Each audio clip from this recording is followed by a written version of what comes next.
satu solat yang mendapatkan perhatian tinggi di dalam Al-Quran, juga dalam hadis-hadis Nabi SAW dengan rincian-rincian yang sangat luar biasa, keutamaan-keutamaan yang juga ditampilkan sangat penting baik dalam Al-Quran ataupun juga hadis-hadis Nabi Muhammad SAW. Yang dimaksud adalah solat tahajud. Hari ini kita akan ambil bagian pertama karena waktu kita juga cukup singkat. Kita akan bahas tentang pengertian, keutamaan, dan tentunya perbedaan antara sholat tahajud dan sholat lail atau qiyamul lail. Bismillahirrahmanirrahim. Di antara sekian sholat sunnah atau dikenal juga dengan nafilah, kita berikan dua perbedaan ya dari istilah. Jadi kalau disebutkan nafilah, maka itu yang dimaksud perbedaan jenis sholatnya. Ya, jenis sholatnya dengan sholat apa? Fardu. Jadi ada yang diwajibkan, yang 5 waktu itu 17 rakaat, ya. Ada yang tambahan dari yang pokok itu, tambahan dari yang wajib. Nah, tambahan dari yang pokok, dari yang wajib itu disebutnya dalam Al-Quran dengan nafilah. Ya, sesuatu yang diikutkan pada yang pokok, yang kalaupun tidak ada sesuatu itu, yang pokok tetap utuh, ya. Tapi ini akan berpengaruh pada keindahan, kebaikan, kesempurnaan.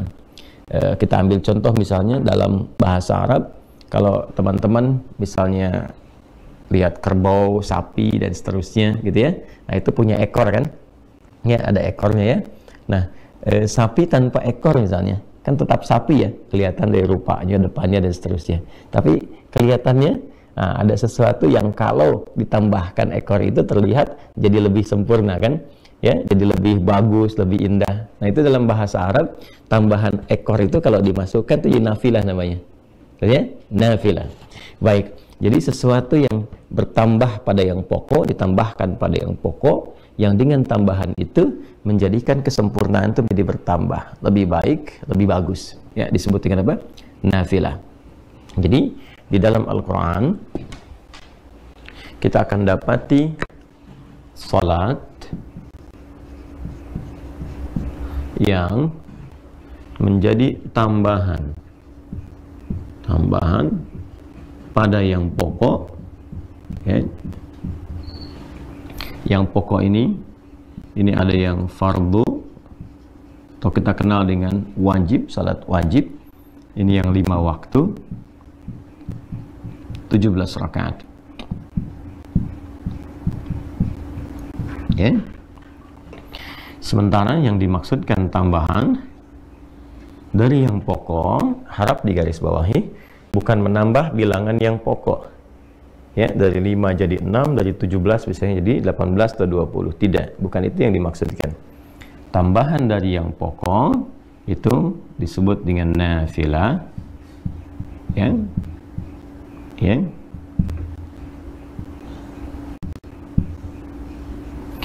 Disebut dengan nafilah, memberikan kesan secara kiasan kepada kita semua bahwa kata nafilah berarti sesuatu yang menyempurnakan. Ya, nanti kita akan bahas sesuatu yang melengkapi, sesuatu yang menambah keutamaan. Dan pelan-pelan. Nah, yang dimaksud menyempurnakan bukan berarti kalau kita sudah sholat pokok selesai semua nggak sempurna, ya.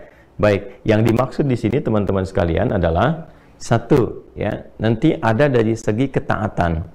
Jadi ketika seseorang menunaikan sholat nafilah di luar sholat yang pokoknya, maka seakan-akan ia menyempurnakan, menambah kesempurnaannya, ya, dalam hal menaati Allah Subhanahu wa Ta'ala, bertambah ketaatannya, lebih sempurna lagi, gitu kan? Nah, maka di dalam redaksi hadis-hadis Nabi Sallallahu Alaihi Wasallam, ya, misalnya di dalam Sahih Muslim, ketika seorang Arab Badui berkonsultasi pada Rasulullah SAW, bagaimana dia harus bersikap ketika dia telah menjadi seorang Muslim. Ya, ini barangkali juga bisa dijadikan panduan sebagai fikih, ya, fikih untuk para mu'allaf misalnya, atau juga fikih untuk orang-orang yang berada di situasi-situasi tidak ideal, ya, untuk menunaikan amalan-amalan yang luas sifatnya. Ya, jadi Nabi SAW memberikan pesan kepada orang ini, karena orang Baduy ini ya tinggal di tempat yang tidak biasa, nggak setiap waktu bisa menemukan masjid, nggak setiap saat bisa bangun malam karena dia pindah-pindah, mungkin kena badai, mungkin dingin dan sebagainya. Jadi Nabi mengajarkan kepada orang ini ketika dia bertanya, ya Rasulullah, ajarkan, tunjukkan padaku amalan yang singkat, padat, tapi berpotensi memasukkan aku ke surga, kan?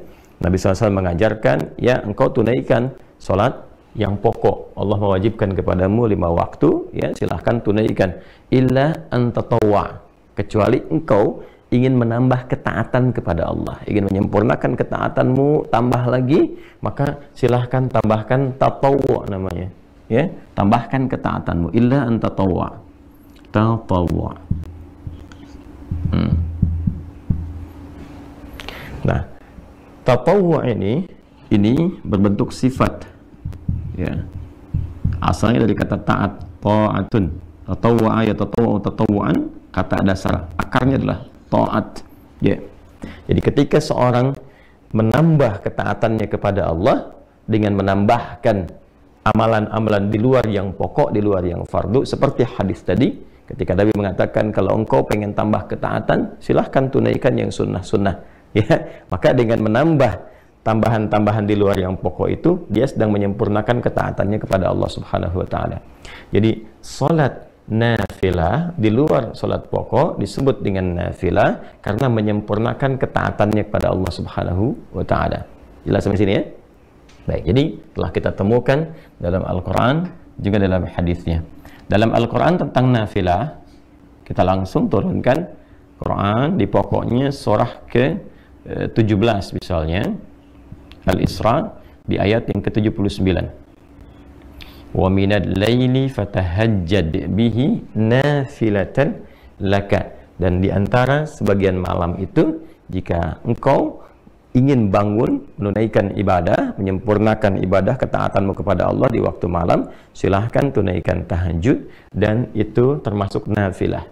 Ya kan? Ketika disebutkan nafilah, menyempurnakan amalan pokokmu, menyempurnakan ketaatan, maksudnya ya menambah ketaatan pada Allah Subhanahu wa taala. Yang kedua, melengkapi. Apa yang dimaksud dengan melengkapi di sini? Ya, yang dimaksud bukan melengkapi jumlah bilangan rakaatnya, ya kan? Jadi bukan berarti oh ini ada yang kurang, tambahkan. Jadi kalau saya misalnya lupa sholat subuh, ya kan? Tadi karena terlalu ngantuk misalnya ditunaikan 1 rakaat dan juga lupa tidak sujud sahwi dan seterusnya, kan? Nah itu babnya berbeda, bukan ditambah dengan sholat sunnah, ya. Nanti ada tambahan-tambahan untuk melengkapi bilangan-bilangan yang pokok itu, ya, entah itu nanti dengan mengulang kembali kalau diduga yang pertama ditunaikan itu memang betul-betul tidak khusyuk, tidak maksimal sehingga mengeluarkan dari sifat-sifat benarnya menunaikan sholat, ya, atau nanti ada mekanisme lain yang tidak sama dengan amalan-amalan yang nafilah. Maka yang dimaksud di sini adalah melengkapi kekurangan-kekurangan sifat, ya, yang terkait dengan satu bisa kekhusyuan, ya kan? Nah, boleh jadi ketika menunaikan sholat tadi misalnya sholat subuh waktu Indonesia bagian barat, ya kan? Ya, ada dari kita 2 rakaat itu dapat khusyuknya misalnya 1,5 rakaat. Nah, sebagiannya ada yang menerawang kemana dan sebagainya, ya kan? Ya, ada yang dapat khusyuknya misalnya 1 rakaat dan sebagainya. Nah, yang menyempurnakan, melengkapi dalam konteks ini kekhusyuan yang dimaksudkan, sehingga pahala yang didapatkan ya tetap disempurnakan dengan amalan-amalan ini, kurangnya dicari dengan nafilah, kurangnya dicari dengan nafilah. Nah, inilah fungsinya disebut dengan nafilah, menyempurnakan, melengkapi ya nilai-nilai yang terdapat dalam amalan fardu yang dirasakan kurang, seperti halnya apa? Kekhusyuan, atau juga dalam konteks pahala, ya. Ya, hadisnya sangat viral sekali, masih ingat ya? Inna awwala ma yuhasabu bihil abdu yawmal qiyamati as-salah.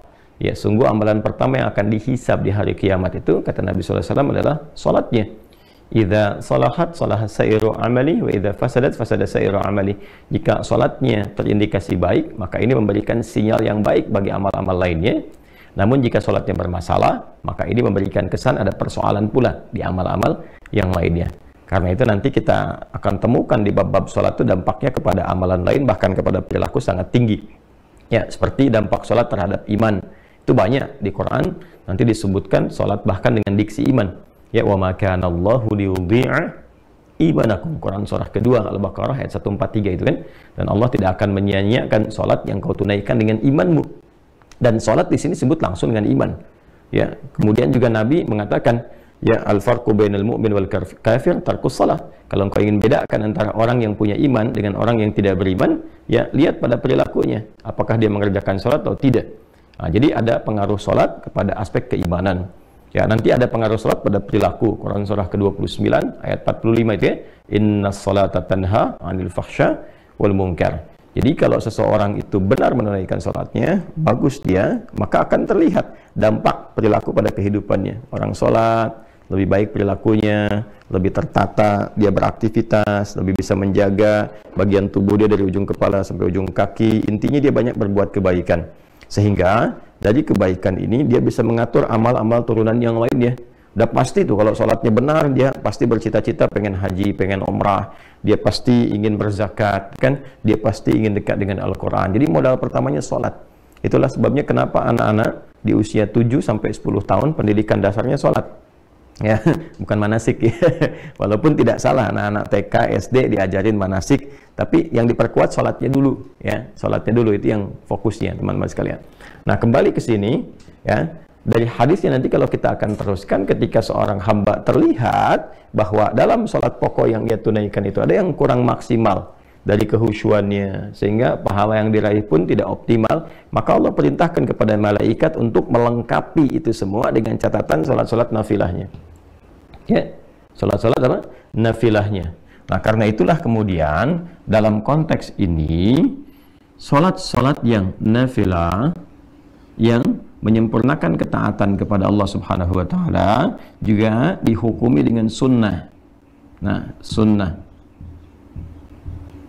Jadi kalau kita ngaji ya di turunan bab fikih, khususnya dimasuk di bab usul fikih, ya jadi nanti di fikih itu produk hukumnya.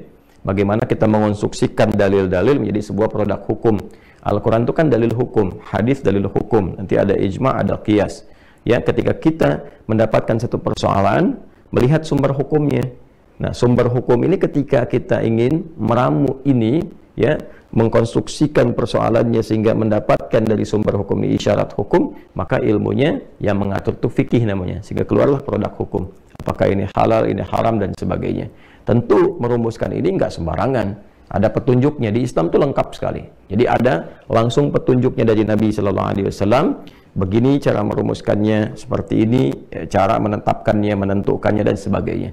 Dari mulai bagaimana Nabi memberikan penjelasan untuk memahami tafsir Al-Quran, lalu menerangkan kepada kita dan menunjukkan begini menafsirkan dan mempraktekannya lewat hadis, dan setelah itu menguji sahabat bagaimana kemampuan mengkonfigurasikan dan memitigasikan persoalan-persoalan untuk diberikan pandangan hukum. Ya, seperti kasusnya sahabat Mu'adz bin Jabal radhiyallahu taala anhu ketika beliau diutus ke Yaman oleh Nabi sallallahu alaihi wasallam untuk menyampaikan dan menebarkan risalah Islam. Maka kepada Mu'adz bin Jabal, Nabi mengetes beliau sebelum berangkat, ya, mencoba untuk mengkonfigurasikan pemahamannya benar nggak ketika berangkat ini, dites dulu.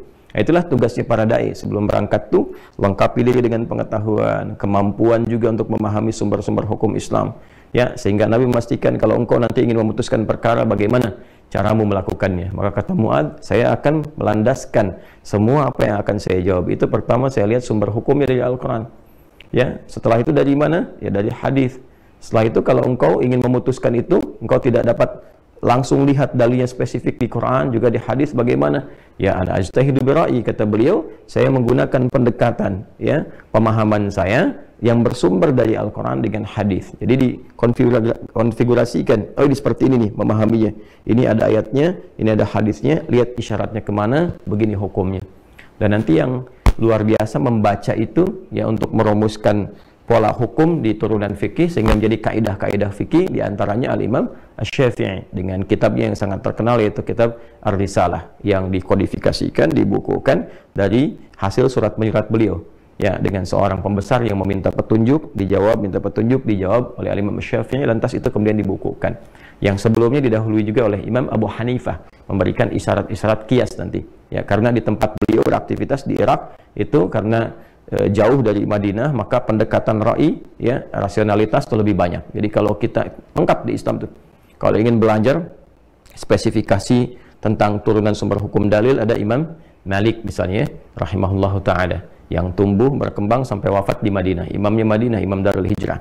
Kalau kita ingin belajar tentang logika dalam agama, bagaimana memahami ini secara logika, bagaimana memahami hukum ini secara pendekatan logika, maka ada Imam Abu Hanifah An-Nu'man. Ya, kalau kita ingin menggabungkan keduanya, ada Al-Imam Syafi'i. Nanti muridnya Imam Syafi'i ada Imam Ahmad bin Hanbal. Jadi lengkap, kita tinggal merujuk, memilih, melihat dan melengkapi keseluruhannya. Kembali ke sini, maka nanti ya dalam pendekatan ilmu fikih ada turunan usul fikih. Di situ kita akan temukan ya di antara definisinya. Karena nanti ada perbedaan antara hadis dengan sunnah di ilmu hadis, fikih dan usul fikih. Ya, kalau di hadis nyaris keduanya sama, dibedakannya dengan kurikulumnya saja. Semua yang bersandar dari Nabi Sallallahu Alaihi Wasallam, baik perkataan, perbuatan, sifat dan sikap, disebut dengan hadis. Ya, kalau itu kemudian dijadikan jalan hidup untuk diikuti, disebut dengan sunnah. Terkurikulumkan jadi apa? Jadi sunnah. Ya, kemudian ketika masuk kepada aspek hukumnya yang saat dikerjakan, ini ya, dia mendapatkan pahala. Nah itu yang sering kita dapati kan. Kalau tak mampu melakukan itu karena uzur tertentu pun tidak berdosa, ya kan? Jadi terjemahannya lebih enak seperti itu. Kalau dikerjakan mendapatkan pahala, artinya ada tambahan di sini. Ini poinnya, ya kan? Kalau tak mampu dilakukan karena uzur tertentu, maka tidak menjadi dosa, nggak apa-apa gitu. Ya, tapi kalau bisa Anda kerjakan, maka mendapatkan potensi apa? Pahala. Ini gambarannya. Jelas ya? Nah, teman-teman sekalian, nanti kalau kita ngajinya masuk ke kaidah fikih, misalnya di fikihnya, ya maka kita akan temukan sunnah itu nanti bersandingnya dengan apa? Dengan turunan hukum di antara 5 hukum itu. Ya, jadi mulai pertengahan nanti ada ibahah, ya satu yang kebolehan, nanti ketika boleh disebut dengan mubah, geser ke kanan jadi sunnah penekanannya, ke kanannya lagi jadi wajib, ke kiri jadi makruh, kiri lagi jadi haram. Jadi kalau kita jemari kita ini 5, ya Allah ciptakan. Ya, pada umumnya kita dapati 5, ini juga jadi standar pengetahuan hukum kalau kita ngaji di fikih ya. Balik ke sini. Nah, ini nanti akan diperintahkan oleh Allah kepada malaikat untuk melengkapi pahala-pahala ini. Karena itu disebut dengan sunnah. Ya. Kemudian teman-teman sekalian, juga di setiap amalan nafilah ini ada keutamaannya. Yang tentunya berbeda dengan keutamaan salat apa? Fardu. Ya. Dari subuh sampai dengan isya tentu utama, ya seperti yang pernah kita bahas sebelum-sebelumnya, memberikan ketenangan kepada jiwa, mempercepat pengabulan doa, kan, merubah perilaku jadi lebih baik. Itu amalan-amalan salat fardu. Jadi salatnya 5 waktu, keutamaannya yang pokok juga 5. Pernah kita uraikan, silakan rujuk kembali. Nah, sedangkan yang ini salat-salat nafilah yang dihukumi sunnah. Ya, dihukumi apa? Sunnah. Nanti kita akan kaitkan kenapa lebih banyak disebutkan sunnahnya, viral namanya dibandingkan dengan nafilah, karena ada aspek yang ini, yang ketiga ini, keutamaan. Ternyata di setiap sholat nafilah itu akan ditemukan keutamaan-keutamaan yang bahkan boleh jadi nggak didapati dalam sholat fardu. Ya, nanti kita lihat ragamnya. Misal, sering kita dapati sholat yang rawatib, yang tersusun, ya bersanding dengan sholat-sholat fardu. Misal 2 rakaat sebelum subuh tadi kan, kemudian 4 rakaat sebelum zuhur. Kalau tak mampu 4 jadi 2. Hadisnya Ibnu Umar radhiyallahu taala anhuma. 2 rakaat setelah zuhur, kan? 2 rakaat setelah maghrib, 2 rakaat setelah isya, kan? Nanti ada yang rawatib itu yang 12 ya. Nah, itu diantara keutamanya apa? Memberikan kelengkapan kepada salat fardu dari segi kehusyuan, segi pahala. Nanti ada salat mutlak. Ya, ada yang waktunya dekat dengan salat fardu, ada yang terpisah jauh. Seperti yang dekat-dekat itu misalnya 4 rakaat sebelum asar. Hadisnya Ibnu Umar radhiyallahu taala anhuma, rahimallahu ra'an shalla qabla al-asri arba'an. Allah merahmati seorang hamba yang salat 4 rakaat sebelum asar. Nanti ada yang agak mendekat lagi misalnya tapi ada jeda seperti salat syuruk, ya kan?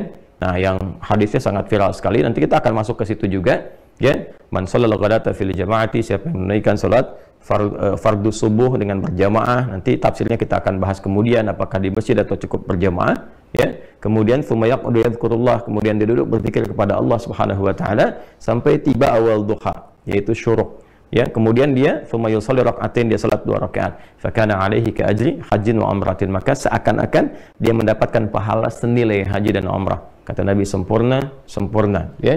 Nah, ini diantaranya. Kemudian nanti masuk ke duha, pertengahan duha, akhir duha, sampai juga nanti ada tahajud di malam harinya, ya, atau juga secara umum ada qiyamul lail. Nah, itu setiap bagian sholat punya keutamaannya sendiri. Apa fadilahnya sholat syuruk? Apa pertengahan duha? Apa akhir duha? Apa keutamaan tahajud dan seterusnya? Nah, jadi di setiap amalan-amalan, kenapa disebut dengan nafilah? Ya, memberikan kesan bahwa ada sesuatu di dalam yang menyempurnakan, ada sesuatu yang dalam yang melengkapi, ada keutamaan yang boleh jadi nggak diraih di dalam sholat fardu karena urusan-urusan tertentu, ya, tambahan-tambahan tertentu. Baik, nah bukan berarti wah kalau begini saja berarti untuk apa mengerjakan yang fardu kalau nggak dapat ini. Tidak, cara berpikirnya bukan demikian. Nanti kita belajar apa keutamaan ini gitu, ya. Karena kalau yang ini, yang pokok itu mengikat semua hal yang secara umum itu dirasakan, dibutuhkan, dan mendorong manusia untuk beraktivitas. Jadi ini standar manusia kalau yang ini. Manusia butuh ini. Tapi kalau yang ini, nanti ada pilihan-pilihan. Ya, boleh jadi si fulan aktivitasnya di A, nanti yang cocok sholatnya ini. Si fulan ada di B, nanti yang sesuai sholatnya ini. Itu maksudnya. Nanti kita akan dapati. Ya. Nah, karena psikologi manusia, umumnya, kalau ingin mengerjakan sesuatu, butuh motivasi. Yang dia dapatkan apa? Jarang, motivasinya ketaatan jarang. Kecuali punya tingkat keimanan yang sangat tinggi. Ya, biasanya motivasi manusia pada umumnya kalau saya kerjakan ini dapat apa? Kan? Kalau saya bisa melakukan ini, apa yang bisa diraih? Nah, karena itu bab salat nafilah, jamaknya disebut dengan nawafil, nafilah. Jamaknya disebut dengan nawafil. Itu lebih banyak diviralkan, dipopulerkan dengan istilah yang sunnah, ya, salat-salat sunnah. Selain menunjuk kepada hukumnya, baik kan, yang tidak sama dengan fardu, juga menekankan dari sisi keutamaannya, ya, baik itu pahala, menambah kehusyuan, juga keutamaan-keutamaan yang bisa didapatkan secara spesifik. Jadi kalau kekinian misalnya, kamu kerjakan tahajud ya? Ya itu kan sunnah. Tarawih apa? Itu kan sunnah. Kenapa memviralkan sunnah di kalangan para ulama? Untuk memberikan kesan bahwa sekalipun ini bukan yang pokok, tapi itu ada keutamaannya loh. Ya kan? Ada pahala yang luar biasa loh. Untuk memotivasi kita. Jadi ketika disebutkan sholat sunnah, yang muncul pertama kali itu digambarkan tuh, jangan gambaran begini. Ya, cuma sunnah nggak apa-apa nggak ngerjain juga, bukan. Ya, karena definisi sunnah itu bukan ke situ. Ya, ketika kita bawa ke dalam nuansa ibadah, ke fikih, ada pahala di situ. Yang kalau nggak dikerjakan, saya kan, atau sengaja misalnya tertinggalkan atau mungkin nggak mengerjakan sama sekali, bukan dengan maksud mengabaikan. Jadi kalau mengabaikan jadi dosa. Ya, dalam arti yang nggak ditunaikan saja. Ya, sayang ada sesuatu yang hilang, sementara itu bisa dilakukan. Itulah sebabnya kenapa diviralkannya ya kalimat sunnahnya dibandingkan dengan apa? Dibandingkan dengan nafilah dan turunan lainnya. Jadi kalau disebutkan namanya nafilah, ini jamaknya nawafil, hukumnya apa? Sunnah. Sifatnya tatawwu'. Jadi kalau menemukan bab-bab dalam fikih ngaji, babun nawafil, itu sama dengan sunnah. Kalau ada dalam hadis istilah tatawwu' itu sama dengan apa? Sunnah. Jelas ya? Nah, di antara salat-salat nafilah yang berhukum sunnah yang sangat ditekankan dalam Al-Quran karena memiliki sifat-sifat yang tinggi dari 3 hal yang diuraikan ini terkait dengan makna nafilah adalah salat malam spesifik tahajud. Ya. Nah, ini ya. Jadi pendekatan pembelajaran kita di Mira itu lebih menekankan pada pendekatan pemahaman. Ya, silakan kita boleh menghafal, bagus ya, menghafal itu, tapi saya menginginkan hafalan yang dipahami. Ya, bukan hafalan yang sekedar diingat ya, tapi rapuh dalam pemahaman. Makanya kita mulai dari dasar dulu sehingga kita paham ketika menunaikan tahajud itu, oh, berarti dia ada pahalanya. Oh, berarti ada kesempurnaan, sesuatu yang istimewa di dalamnya. Oh, ada sesuatu keutamaan yang nggak didapatkan dalam sholat-sholat yang lain. Baik ya? Nah, jadi di antara yang sangat ditekankan dalam Al-Quran untuk menunaikan sholat nafilah dari sekian banyak ragam sholat dan disebut dengan nafilah adalah tahajud. Baik, dalilnya Quran surah 17 ayat 79. Wa minal laili, kan? Baik, wa minal lail fatahajjad bih. Nah, nafilatul lak kita temukan katanya nafilatul lak. Oke. Wa minal laili, dan dari sebagian malam, ya, fatahajjad, maka bergegaslah engkau untuk bangun menunaikan tahajud. Nafilah, kita temukan kata nafilahnya. Ya. Sekalipun sholat itu bukan sholat yang pokok yang ditetapkan untukmu. Ya, itulah bagaimana Allah sangat memahami dan mendetil pada keadaan hambanya, karena memang Allah penciptanya. Ya, tidak semua hambanya memang ya memiliki motivasi yang mendorong ia untuk bisa bangun di malam hari menunaikan sholat. Karena itu Allah memberikan tugas kepada kita yang pokok itu, yang umumnya seluruh hamba itu secara general bisa melakukannya. La yukallifullahu nafsan illa wus'aha. Nah, di atas yang pokok ini kita diminta untuk menambah ketaatan. Ayo optimalkan nih karunia yang Allah berikan. Di waktu malam itu juga ada keutamaan-keutamaan buruk, ya kan? Tingkatkan ketaatan dirimu, tingkatkan kemampuanmu, maka ditempatkan hukumnya sunnah, ya, amalannya nafilah, supaya juga tidak terlampau memberatkan kepada hambanya, tapi memotivasi untuk mengajar bagi siapa yang ingin mencapai keunggulan. Oke? Nafilatul lak, sekalipun itu hanya nafilah, ya, untukmu, laka, ya, untuk kita hamba-hamba Allah pada umumnya. Kalau ke Nabi itu berbeda pendekatannya. Jadi ini yang di luar Nabi, kepada kita pada umumnya. Tapi nanti ada keutamaan-keutamaan di dalamnya, kata Allah, ya, yang akan diterangkan setelahnya. Jadi yang pertama, kita jelaskan dulu status tahajud itu, teman-teman sekalian. Statusnya masuk dalam kategori nafilah. Hukumnya apa? Sunnah. Dan memberikan isyarat pada tambahan tatawwu, tambahan sifat taat di hadapan Allah Subhanahu wa taala. Artinya, berbahagialah ketika Anda mampu bangun di malam hari untuk menunaikan tahajud, berarti Anda dinilai oleh Allah, digolongkan, dimasukkan ke dalam golongan hamba-hamba yang mampu menambah ketaatan. Pertahankan. Jadi berbahagialah ketika bisa bangun malam, artinya Allah sedang memuliakan kita dengan menambah sifat taat pada diri kita. Nah, ini pemahaman seperti ini kalau kita mengkajinya dengan dasar-dasar demikian, itu menambah motivasi. Ya. Namun sebaliknya, ketika pemahamannya kita tidak dapatkan, ya boleh jadi mungkin bisa memilih yang lain. Ada orang yang begadang hanya untuk nonton bola misalnya, ya, walaupun secara duniawi tidak salah. Tapi kalau di-compare dengan ini kan ada kehilangan sesuatu, sayang, ya kan? Atau mengerjakan aktivitas lainnya. Tapi kalau kita bisa mendapatkan bab ini dengan baik, wah, dapat kesempatan ini. Tiba-tiba ada dorongan untuk menunaikan itu semua, maka berbahagialah, status kita sedang dinaikkan oleh Allah sebagai hamba yang dinilai bertambah ketaatannya, ya kan? Nah, saat yang bersamaan juga kita punya motivasi ketika bangun di malam hari, kita terdorong menunaikan itu. Kenapa? Karena nanti kita kejar, oh, ada tambahan pahala nih. Lalu kita lihat ke belakang, apakah sudah merasa sholatnya benar, ya, dari subuh sampai dengan ke isya, apakah sholatnya sudah merasa khusyuk. Ketika kita merasakan boleh jadi ada yang kurang sempurna, kita bangun tunaikan. Ya. Dan yang lebih dahsyat, ada keutamaan di dalamnya. Ya, ada keutamaan. Apa di antara keutamaan-keutamaannya? Nanti kita turunkan, ya, setelah kita mengulas dulu bagian ayatnya dari awalnya. Ya. Al-Quran, teman-teman sekalian, sebelum menampilkan kepada kita untuk menunaikan sholat yang dimaksudkan, maka menjelaskan kepada kita 3 hal utama. Ya, 1, penjelasan waktu. Kedua, aktivitas atau nama amal yang akan dilakukan. Yang ketiga, menunjukkan keutamaan dan status hukum. Ya. Waktu, amal, keutamaan, dan status hukum. Nah, yang menarik teman-teman sekalian, ini cara kita mengkaji boleh kita mengkaji dengan pendekatan-pendekatan, misalnya mengawalkan, bisa membahas waktunya dulu, atau kita juga bisa membahas keutamaannya dulu untuk menghadirkan motivasi, lalu setelah itu baru mulai ke teknis dengan menentukan waktu.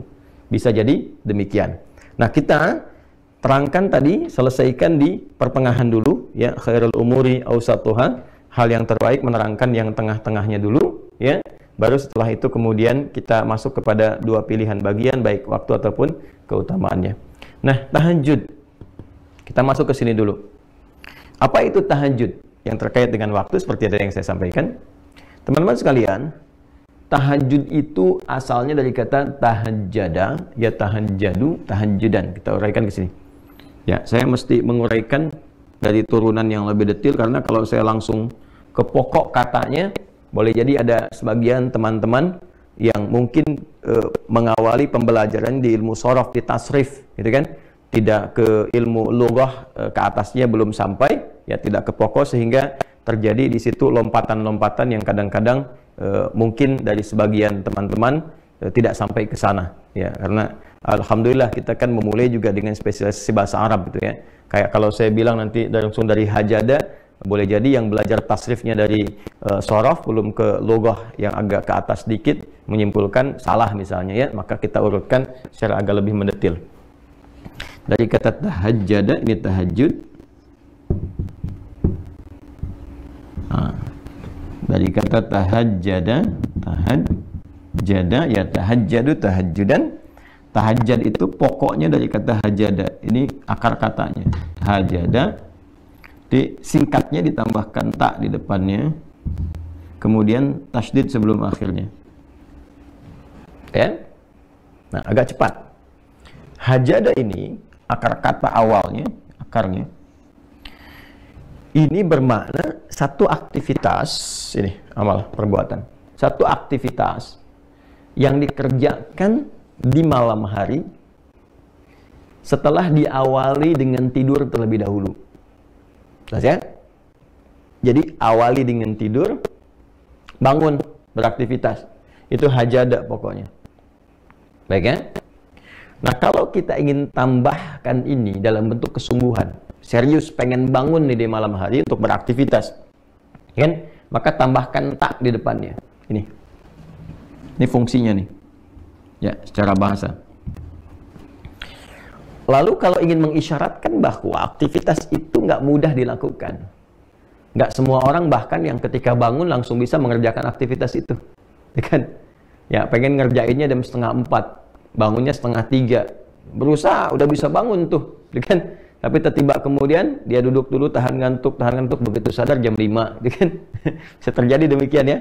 Nah, maka untuk memberikan kesan kesungguhan, dan itu tidak mudah, butuh motivasi 2 kali lipat, double. Sesuatu yang double itu yang menunjukkan kesan mesti tambah, ya, untuk berlipat, itu tasydid disebutin dalam bahasa Arab.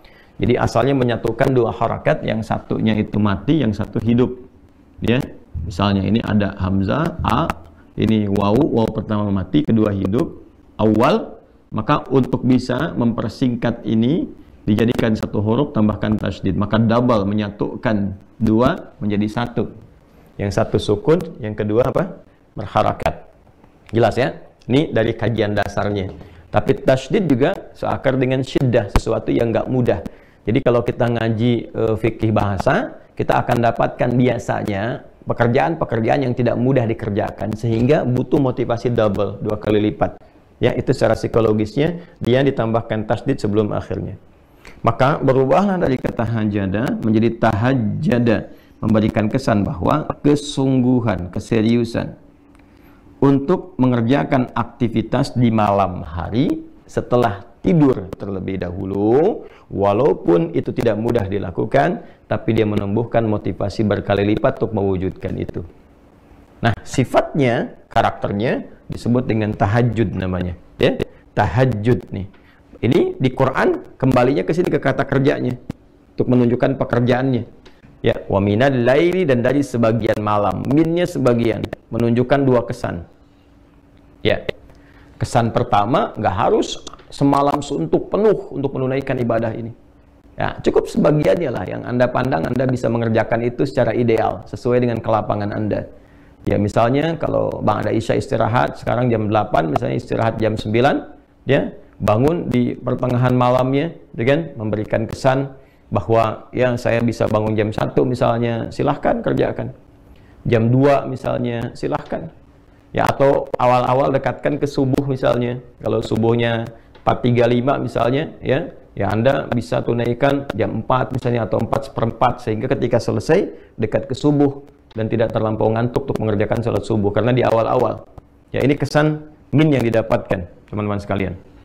Ya, wa minal laili, dan dari sebagian malam, gak harus semua di waktu malam kemudian Anda gunakan untuk mengerjakan itu. Ya, jadi ini kesannya. Nah, yang paling menarik adalah supaya kita nggak terlampau lompat, kembali ke sini. Fa. Jadi kalau ada fa itu memberikan kesan bahwa ini sesuatu yang penting sehingga cepat dieksekusi, tidak ditunggu-tunggu, tidak dilama-lama. Ya, jadi kalau sudah bangun, teman-teman sekalian, di malam hari itu siapkan diri dengan baik. Misalnya pengen bangun jam 3:30, pasang alarm dulu kan, 3 kali ya seperti biasa, 2:30, jam 3, jam 3:04. Alarm pertama matikan, alarm kedua siap-siap, yang ketiga sudah ya ready lah ya untuk persiapan itu. Maka kalau sudah siap itu pakai fa, cepat segera tunaikan, jangan pakai jeda gitu, langsung eksekusi. Kemudian ta, ya serius dah, maka cepatlah bersungguh-sungguh kan untuk menunaikan sholat, ya kan, bangun tunaikan sholat, sekalipun tidak mudah kerjakan, tumbuhkan motivasimu 2 kali lipat lebih dari yang biasanya untuk mengerjakan itu. Itu cara memahaminya. Ya, dan dari sebagian malam harus aku malam kerjakan itu. Ya kan? Silahkan cepatlah engkau bisa bangun walaupun tak mudah engkau kerjakan kan. Cepat jangan serius. Ya kan?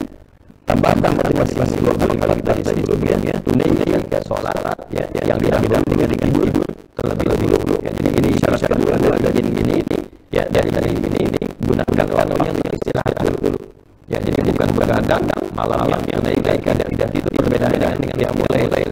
Kalau qiyamul lail itu lebih umum sifatnya. Termasuk di dalamnya nanti sholat-sholat yang sifatnya bisa ditunaikan sebelum tidur. Ya, misalnya Anda mau mengerjakan 4 rakaat sebelum tidur. Karena di malam bisa bangun kan setelah selesai isya setelah 2 rakaat waktunya. Ya, Anda misalnya sholat 2 rakaat atau 4 rakaat dengan witir belum tidur. Nah, itu masuk kategori qiyamul lail, tahajud. Ya, qiyamul lail bukan hajud, berbeda dengan tahajud. Jadi kalau qiyamul lail sifatnya umum. Ya, sholat yang ditunaikan dari mulai ba'da isya sampai nanti sahar. Ya, karena lail itu waktunya kita masa-masa aja kita dudukan. Lail waktunya terbentang dari ba'da isya sampai menjelang sahar waktu singkat ya, sebelum fajar tiba. Amalan juga harus bersihkan sahur namanya. Ya, jadi kalau spesifiknya kalau Isya misalnya 19:05, kalau ini subuhnya misalnya 3:05 atau 15 menit sebelum subuh 4:14 misalnya, kan? Nah, ini masih kategori lail, kan? Nanti di sahar boleh kita sholat sampai menjelang azan Nabi dalam riwayat pernah kemudian berhenti di waktu sahar ini ya kemudian beliau beristighfar sambil miring kanan itu kan sambil rebahan itu ya, tapi dalam satu riwayat ditemukan termasuk dari riwayat Muhammad ya rahimahullah ada bahwa Nabi juga sudah masuk waktunya fajar kan, maka beliau akan rebahan fajar masih jauh ya, belum masuk fajar maka teruskan dulu sholatnya 2 rakaat lagi ya. Ini ada boleh-bolehan. Nanti ada amalan-amalannya. Amalan-amalan di sana kita bahas tidak terlampau. Dan dari ba'da isya sampai sini lail namanya. Ya, lail. Jadi nanti ada pembuka malam, pembuka kan bukan lail disebut dengan lail. Mas lail isya ya. Isya. Jadi ini dari mulai awal sampai tengah malam. Ya, sampai nanti ke penghujungnya sampai sepertiga malam sampai masih besar. Ya. Jadi kalau kita mau akan tinggal saja biasanya di sini dari mulai sepertiga sampai ke ujungnya misalnya dari jam 1:30 misalnya terus sampai dengan jam 15. Ya. Nanti kalau sudah masalah teknis kita bisa bahas bagaimana teknisnya kalau kita bisa waktu kira-kira kebiasaan Nabi bangun berapa fase saja kita bisa turunkan. Ya. Baik teman-teman sekalian, ini lagi waktunya ini. Kalau ada orang misalnya dia mendugakan Allah yang luar biasa, tapi dia nggak akan bisa bangun jadi gini. Maka dia akan pilih salat isya, salat 2 rakaat untuk rawatibnya. Lalu dia salat sebelum tidur. Ya. Apakah dia witir misalnya, ya, yang dia biarkan langsung 3 rakaat misalnya 1 atau 3, atau dia salat benar-benar 2 rakaat, ya, atau 4 rakaat, kalau dia witir misalnya 1 rakaat, ya, maka itu masuknya kategorinya salat ini disebut dengan qiyam.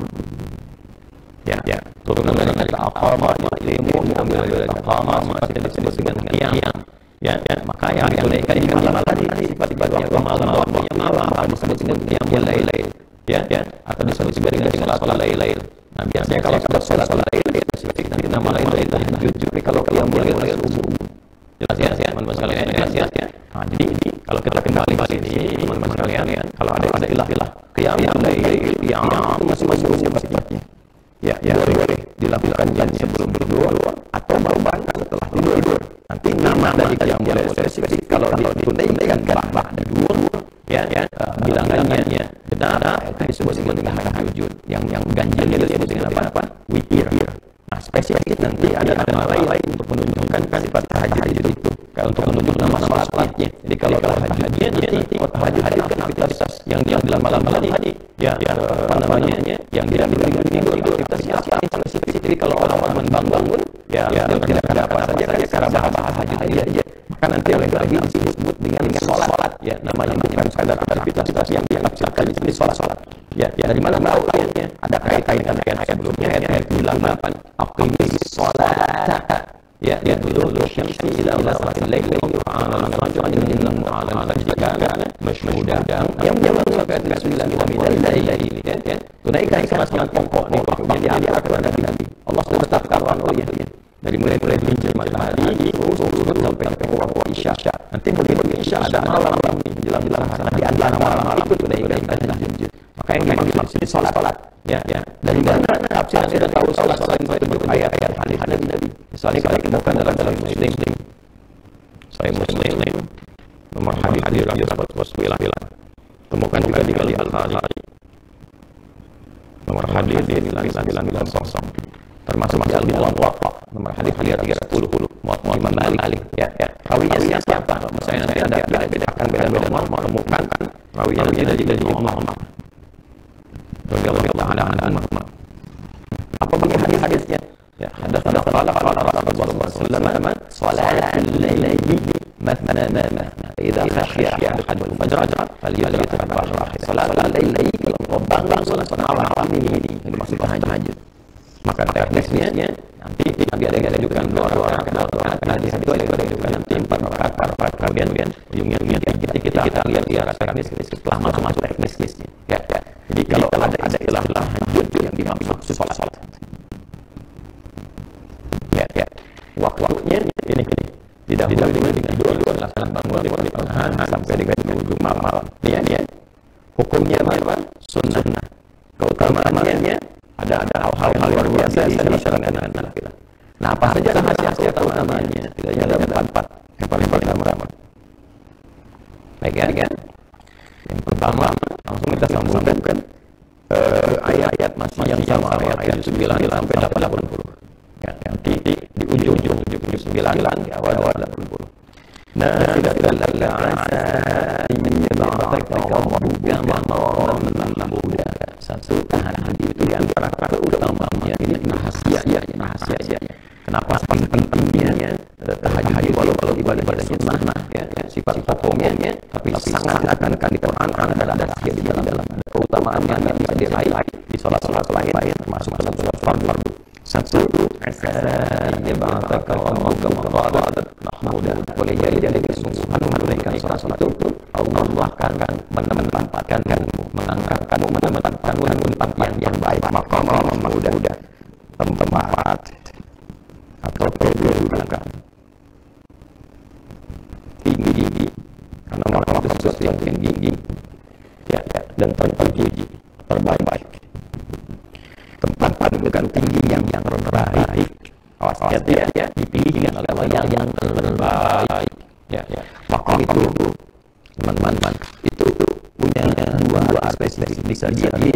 tempat yang tinggi, yang hormat, ya, atau juga menunjukkan sifat. Jadi dia bukan tempat dalam arti punya ketinggian, tidak, tapi sesuatu boleh juga pijakan, tapi dari situ itu merupakan satu perbuatan yang baik dengan penduduk tinggi.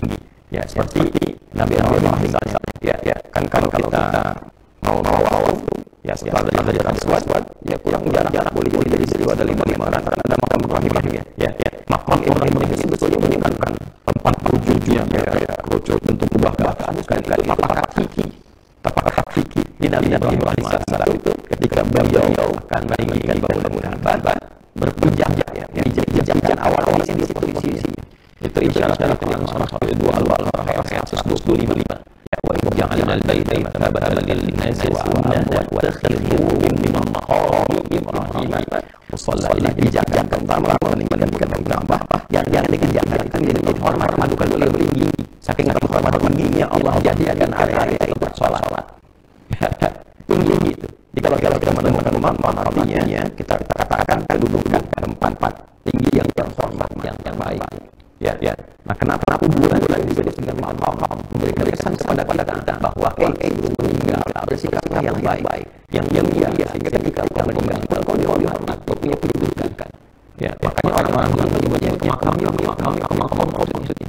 Ya, yuk lihat orang-orang hormat, ya, yang kubur kita datang berziarah itu mendapatkan inspirasi dari ziarah itu bagaimana menjadi baik dengan dia belajar dari orang wafat ini supaya mereka ingat ketaatan kepada Allah. Jadi sini saudara menjadi Islam itu maksud. Nah, amalan yang mengarahkan kita untuk mendapatkan tempat pendudukan terbaik dalam aktivitas kita, ya, dan ditempatkan oleh Allah secara langsung itu tahajud. Ini makin mahal.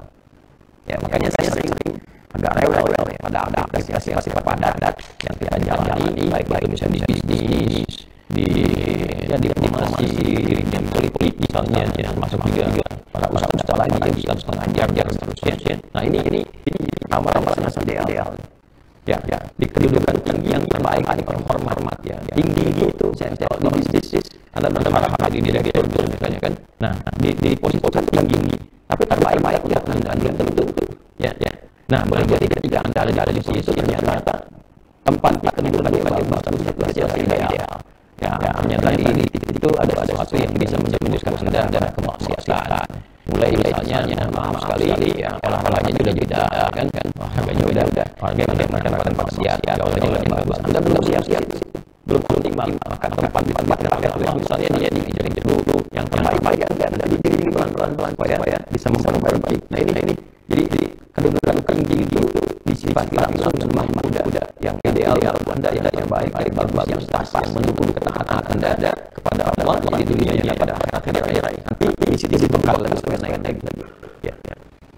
Kemudian ada yang kedua, Rabbi ilmu itu ya, dan pun para ini dibimbing oleh Allah cara memulai, ya, maka dibimbing pintu pembukaannya. Jadi mengawali dengan terhormat, ya, bukan sombong, kadang-kadang pengen kedudukan kamu, ya, menipu, ya, dengan seterusnya pasti ada yang buruk lah, ya. Jadi banyak hal. Ya, sekarang kan kita coba jadi muslim yang baik, ya. Karena mau masuk dunia pendidikan kan masuk sekolah nyong. Gimana bisa mendapatkan sesuatu yang terhormat Anda mau di sekolah untuk jadi pribadi yang baik mengawali dengan salah. Ya, masuk kampus nyogok sekarang bisa ditemukan berita masuk SD aja nyogok gitu kan. Bahkan ada mereka itu mau nyogok sesuatu yang bagus. Ya, bagaimana mengajarkan yang salah dari kecil. Ya, sementara tujuan pendidikan meningkatkan iman dan takwa pada awal dibandingkan dulu. Ya, indahnya Indonesia itu yaitu selama pasti yang itu agama. Ya, spirit itu beragama. Ya kan, saya katakan di undang-undang kita di pembukaannya teman-teman. Ya, di pembukaan asal seimbang yang DJ-nya 2 itu dari beberapa yang ada di poin-poin ini tegas-tegaskan. Undang-undang Dasar 1945 ya mengamanatkan kepada pemerintah untuk mengusahakan sistem pendidikan yang meningkatkan keimanan dan takwa kepada Yang Maha Esa. Di iman takwa itu yang paling pembuka, paling utama. Ada pembuka utama. Ya, bagaimana Anda mendapatkan seorang anak didik ya kepada Tuhan Yang Maha Esa dengan iman dan takwa dengan cara yang bertentangan dengan maksiat. Maka orang-orang yang dibimbing oleh kamu naik jabatan dan nyogok. Kan promosi jabatan usaha yang aneh-aneh gitu. Ya, dan Allah menerangkan hati-hati orang-orang itu. Melihat orang-orang yang ideal, orang-orang yang paling tepat, orang paling lurus, paling bagus, naik oleh Allah. Jadi hati-hati orang yang walau dia melihat misalnya ya perilakunya nggak ideal, tapi Allah memberikan hati-hati yang milih dia gitu. Ya, dibimbing. Dan kalau ada kesulitan yang dia dalam menjalani itu tangga, kan di posisi tinggi, apalagi posisi tinggi pasti persaingan yang ketat. Ya, jadi kalau ya sekali kali ilustrasikan dalam kehidupan kalau jabatan paling tinggi di pohon kan semakin naik, semakin tinggi makin kencang kan, persaingannya kan ketat sebagainya. Jadi kadang-kadang memerlukan jalan keluar solusi. Wa akhirnya membuat dia sedikit maka Allah memberikan solusi. Pembuatnya sudah baik. Kalaupun ada persoalan, ya jalan keluarnya, solusi terbaik dibimbing oleh Allah. Ya apalagi saat ini misalnya, ya yang orang-orang dunia yang sampai dalam dua sesi dari ekonomi di politik yang kuat global begini bagaimana orang-orang yang karena dia Allah. Anda punya harta, bisa berlaku di harta, punya kedudukan, buat banyak hal, ya dengan kebijakan. Tapi kan pada batas bisa mati kalau nggak meninggal hartanya hilang, kedudukan selesai pasti tinggal yang abadi kalau bertahan dan meninggal juga. Tapi kalau kita katakan saya punya Allah yang nggak ada batas, nah ini kalimat ini saya punya Allah. Nah itu harus pada Islam punya Allah itu. Jadi itu Allah bagi itu sebetulnya identitas yang harus melekat pada jiwa itu. Setiap itu kalau sudah punya ini udah nggak ada batas. Kan dia tidak punya Allah. Bila kan di dalam tanda petik ya disiksa gitu. Ya saya katakan tanda petik karena saya juga agak sulit menemukan kata-kata yang menggambarkan bagaimana hebat dahsyatnya perjuangan Sayyidina Bilal bin Rabah dan tidak layak mendapatkan kalimat sebetulnya. Sejarah menunjukkan bagaimana beliau diikatkan kan di atas papan sudah panas di lapang yang panas lalu dicambungkan kan. Tapi karena beliau sudah mendapatkan nikmat iman pada Allah. Ya, ada Allah. Saya punya Allah. Maka dikatakan yang terbuat kata beliau ahad. Sifat Allah oleh Allah. Allah. Saya punya Allah. Jadi dicampurkan biasa ahad. Di sini saya punya Allah. Dan ketika itu yang terjadi apa? Masya Allah, jika seseorang mengatakan saya punya Allah, maka Allah langsung harus ditinggalkan karena kekuatan iman itu. Maka Abu Bakar menjalankan karya Allah melembutkan dan di situ dibebaskan dari status hamba budak orang-orang. Ya, dibebaskan.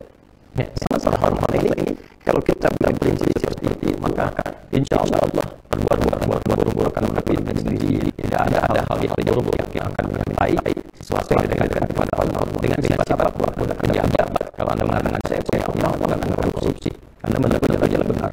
Ya, Anda diplomat, merokok ke bisnis dan sebagainya, mengajar juga kalau benar-benar ustaz, kiai, baik sebagainya, ya melatih diri saya punya Allah dan melengkapkan keimanan pada dirinya dengan informasi kalimat Allah. Ya itu adalah Allah wajib disebutkan nama Allah. Orang-orang yang saya punya Allah bisa memperoleh ketenangan pada jiwa-jiwanya.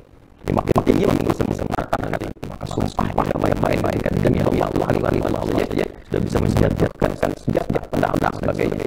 Ya kita berjuang akibat Allah dengan musuh. Nabi mengatakan Allah maka jatuh pedang yang mengancam Nabi. Itu kita main-main pada itu. Ya. Dan yang terakhir ya wajahnya itu kesalahan masih orang mendapat langsung pertolongan dari Allah. Nah ini maksudnya tambahan tadi yang ketiga dia ada solusi tapi kadang-kadang di posisi gini goncangan yang mudah Allah dia juga cukup gonjang. Kadang-kadang ada yang memikirkan, mengukurkan, mencelakakan dan sebagainya ya maka Allah langsung yang menurunkan satu skema pertolongan dan ini yang kaitan termasuk dengan surah Yasin dalam konteks pengapungan Nabi Sallallahu Alaihi Wasallam. Ya Allah kemudian menjadikan ternyata bisa melihat orang itu ditidurkan dengan yang mengapung Nabi seorang pasukan khusus yang kalaupun ada hewan bisa lihat dan sebagainya. Tapi ya Allah Subhanahu Wa Taala hendak Nabi melenggang menyebut saja dan ada harus orang-orang khusus sudah terbaik itu dalam keadaan yang tidak sadarkan diri. Ya ini pertolongan yang Allah berikan dalam kondisi yang sifatnya padat, aktivitas yang kuat dan juga tantangan tadi bagi Nabi yang juga cukup beragam. tinggi, maka ada satu amalan, tapi begitulah yang rahasia amalan ini bisa memberikan pengantar, perlindungan, dan juga penjamin pada kesuksesan yang diharapkan. Amalan-amalan sudah disebut tahajud, yang disebut dengan tahajud karena satu waktunya dikerjakan di waktu malam setelah beristirahat terlebih dahulu, diawali oleh istirahat supaya lebih fresh, lebih segar ketika bangun di malam harinya. Kemudian yang kedua, tidak mudah melakukan ini karena keutamaannya juga banyak, maka butuh motivasi yang kuat, serius untuk menunaikan. Nah, di antara keutamaannya, yang pertama, Allah akan berkenan mengangkat, menempatkan hambanya yang konsisten menunaikan tahajud dengan baik dan benar ke posisi yang terhormat, yang terbaik, yang ideal untuknya. Kemudian Allah akan berikan bimbingan agar mengawali semua karir kegiatannya dengan cara terbaik, memberikan solusi terbaik, plus melindungi ia ketika ada yang mengancam atau mengganggu ia dalam beraktivitas berkehidupan dengan cara-cara yang Allah kehendaki untuk memuliakan hamba-hambanya. Ya, walaupun cara-cara itu mengantarkan kepada ajal misalnya dan sebagainya, tapi dia akan jadi orang terhormat. Ya, akan jadi orang terhormat yang dikenang, yang baik, yang mulia. Ya, kalau kematian kan kita nggak bisa tolak sesuai dengan ajal. Ya, tapi kita bisa berikhtiar bagaimana cara meninggal secara terhormat sehingga ditempatkan bukan sekedar di kuburan, di makbarah, tapi di makom yang ketika dizarahi pun dengan cara-cara yang terhormat, menginspirasi dan diteladani. Jadi meninggal pun masih punya jariah gitu. Ya. Nah, ini gambarannya teman-teman rahasia salat tahajud.